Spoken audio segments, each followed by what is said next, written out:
The really like the best part of this episode is the story of Lily and Ronnie.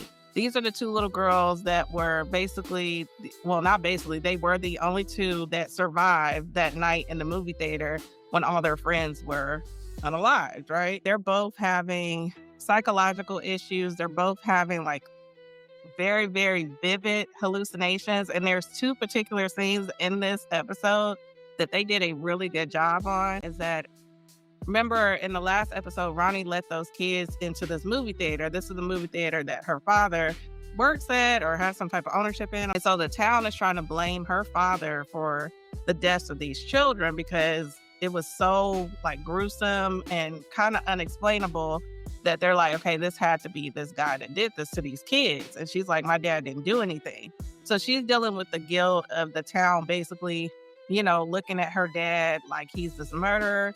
And she ends up having this really, really bad nightmare, or I would say hallucination more so, of her mother, who basically gives birth to her in her preteen form. And it is like, my mouth was open the entire time. Like, it was a crazy scene. Like, gives birth to her and then is telling her that it's her fault that she's passed away, that it's going to be her fault, that eventually the father is going to be killed because of the murders, right?